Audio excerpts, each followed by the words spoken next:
We start first and foremost by praising the King of Kings, the Master, the Sustainer, the Creator of the seven heavens and the earth, the one, my brothers, who gives life, the one who takes it, the one who makes, the one who breaks. And we send peace and blessings upon His beloved Muhammad sallallahu alayhi wa sallam, our Habib, our Master, and our beloved teacher sallallahu alayhi wa sallam. And my brothers, I remind myself and I remind you all to have fear of Allah Azza wa Jal, the fear that is most deserving. You know, my brothers, there are too many stories that one can mention about the love that Muhammad sallallahu alayhi wa sallam he had for his Sahaba, and the love that they had in return to him sallallahu alayhi wa sallam. Wallahi, my brothers, love that has never ever been displayed before. Love that no book, no movie, wallahi, no Hollywood, no Bollywood has ever displayed the love that these people had for one another.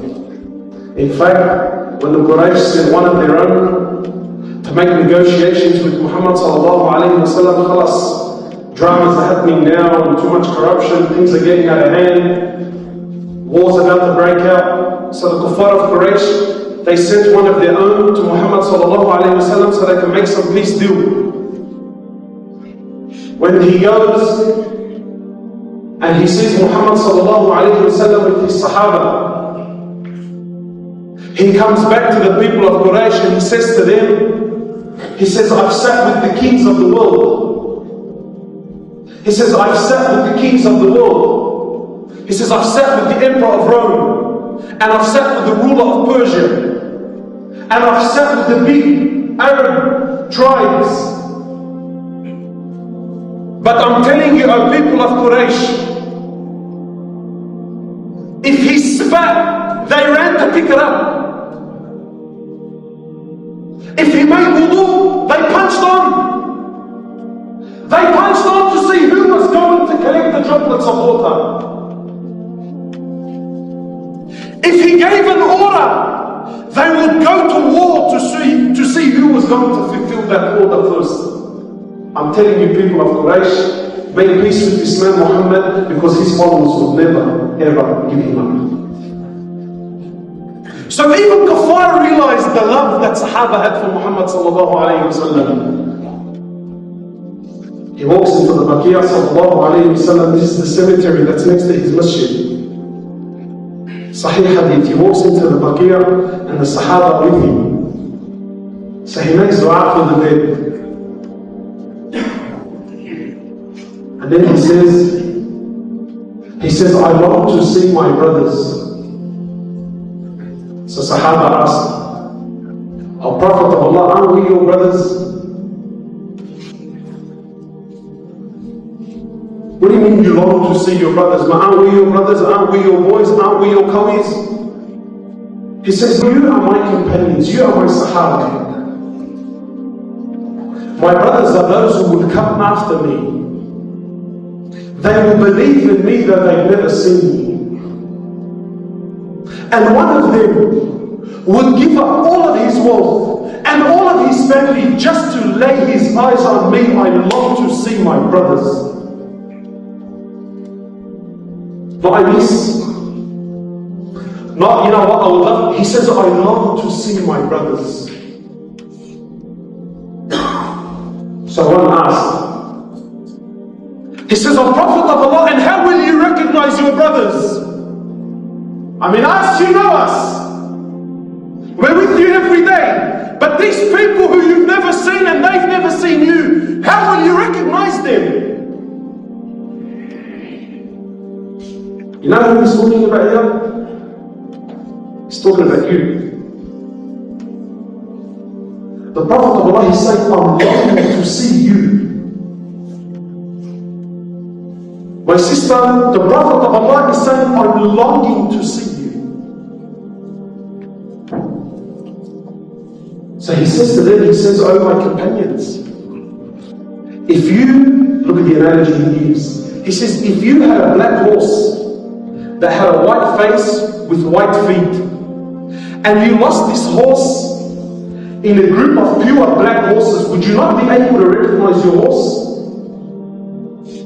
Sahaba said, the Prophet of Allah, of course, he's standing out, he's the only one with light. He says, I will recognize them on the day of judgment like you recognize your horse. The markings of wudu on that day will be glowing with nur, and that's how I'm going to recognize my brothers.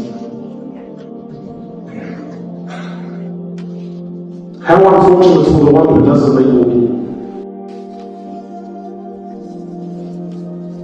Wallahi, and I'm not here to tell you, Allah, what have you done? And no, I'm sure you're sick of it. I've said it too many times, you've heard it too many times. I'm here to tell you that your Prophet of Allah was longing to see you. Are you longing to see him? Wallahi, sometimes it's things that he does, sallallahu alayhi wa sallam, it's beyond belief.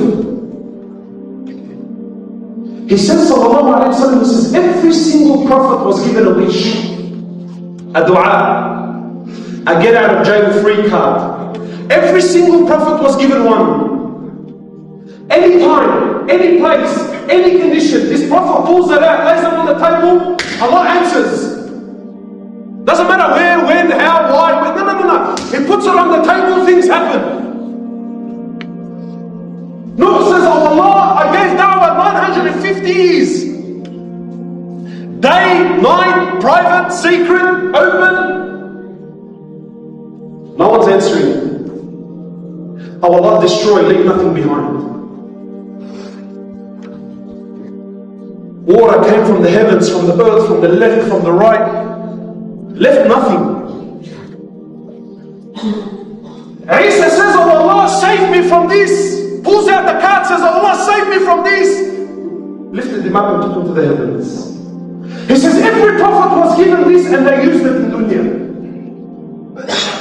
He says, except for me.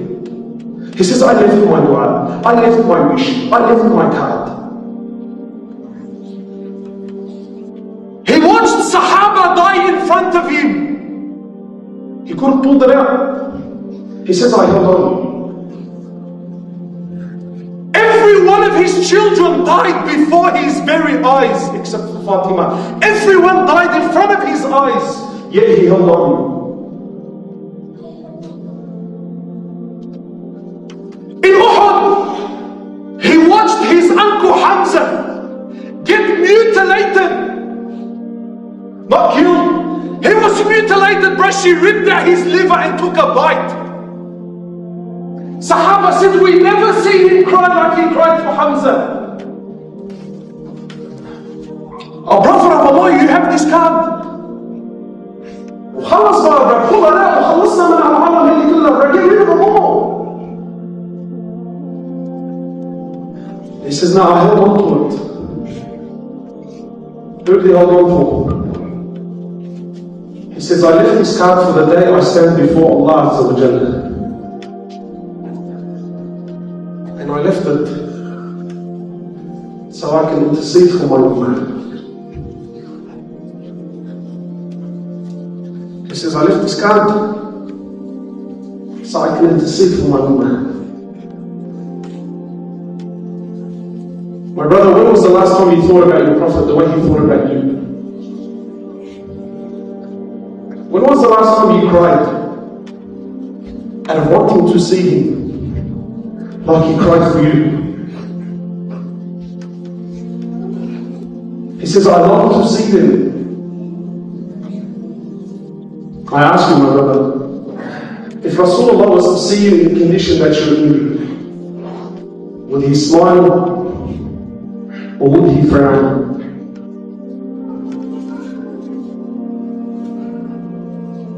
Would he smile or would he frown? Wallahi, my brothers, we only have very little time. I ask you, Wallahi, this is all about you, between you and Allah. Don't do me. When was the last time you did an action that you're convinced if Rasulullah was to see this, he would smile, sallallahu alayhi wa sallam? When was the last time you made dua to Allah that, oh Allah, make sure that I'm with Muhammad sallallahu alayhi wa sallam? He's sitting in the masjid sallallahu alayhi wa sallam with, imagine, again, live the moment. I want you to live it. He's sitting in the masjid sallallahu alayhi wa sallam, and it's night time, time for tahajjud. And in the back of the masjid there was a section there for Ahl Sufa.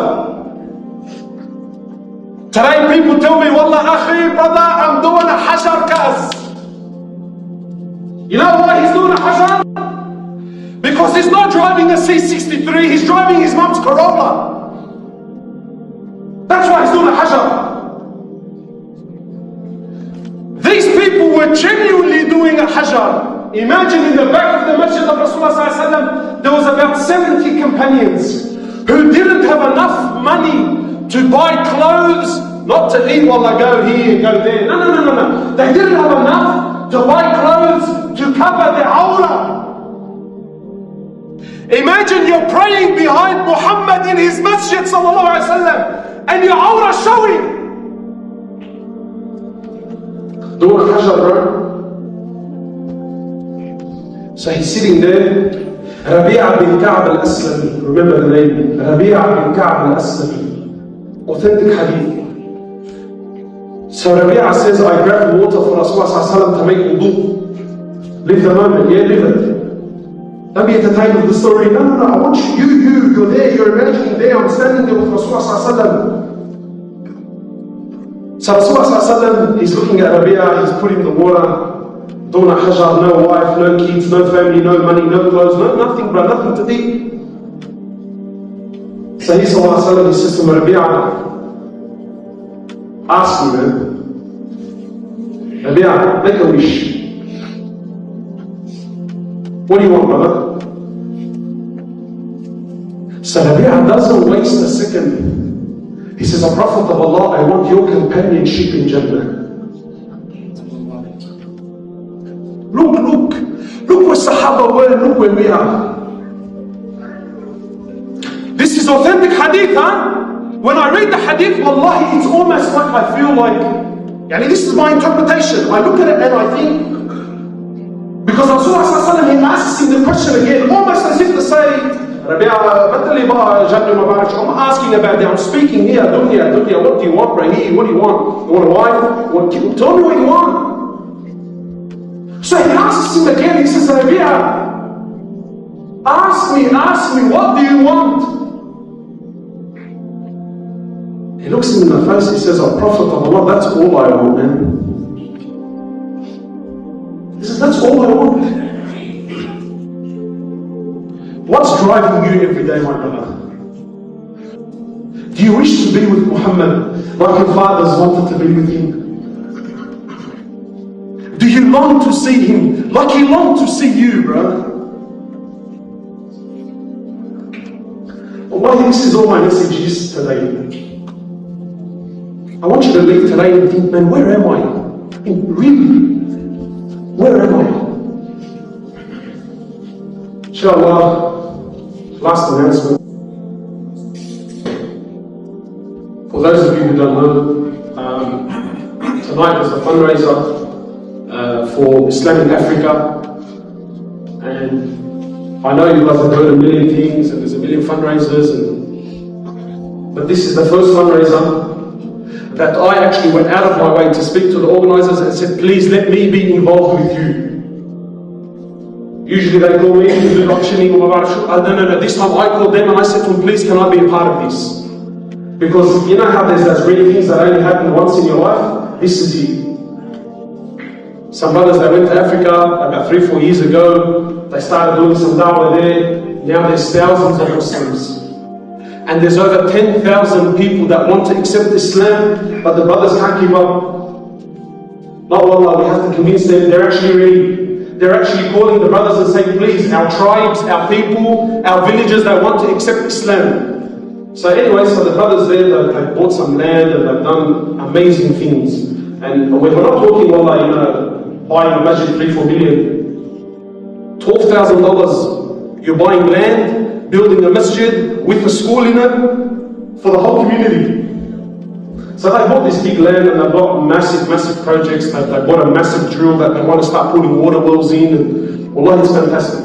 For those who don't know about it, please get onto it. There's a brother here now today, Ahmed, he's got tickets there. It's $50 a ticket, $50. Wallahi bro, how, really honestly, imagine dying and standing before Allah and you contributed to something that changed the whole country.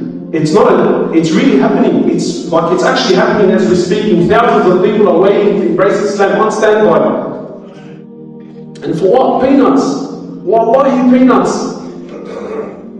The brothers there, who when they first started 4 years ago, they're showing me videos of those kids that they took 4 years ago. You don't understand? The parents are accepting Islam and then they're throwing their kids to the boys and saying, yeah, go do whatever you want with them. Now you see them reading Quran, يعني شو Sudais. Wallahi, full on reading Quran with tajweed. Imagine here in 50 years, 60 years, imagine this in 100 years. Allahu Akbar. So inshallah every single one of you has an opportunity, and I'm sure this will be something that will make the Prophet smile, sallallahu alayhi wa sallam. So please, whoever wants to get involved, go and see Ahmed inshallah ta'ala after the khutbah. May Allah subhanahu wa ta'ala reward you all. نسأل الله سبحانه وتعالى أن يغفر للمؤمنين والمؤمنات الأحياء والأموات. We ask Allah subhanahu wa ta'ala to reunite us with Muhammad sallallahu alayhi wa sallam. And we ask Allah subhanahu wa ta'ala to put in our hearts what Sahaba had in their hearts for Muhammad sallallahu alayhi wa sallam. And we ask Allah Azza wa Jal to make us of those people who make their Prophet proud and who make Allah Azza wa Jal proud. We ask Allah subhanahu wa ta'ala to not take our lives until He's pleased with it, until Muhammad sallallahu alayhi wa sallam is pleased with it. And we ask Allah subhanahu wa ta'ala to make us from those people who will be in the companionship of Muhammad in Jannah al-Firdaus al-A'la. We ask Allah subhanahu wa ta'ala to make us of those people who the hellfire is made haram on them. We ask Allah subhanahu wa ta'ala to make us of those people who there is no accountability. We enter straight into paradise. We ask Allah to give victory to the believers wherever they are, wherever they're suffering. And we ask Allah subhanahu wa ta'ala to guide all of humanity onto the way of Muhammad sallallahu alayhi wa sallam. Wa nusalli ala al-Habib sallallahu alayhi wa sallam.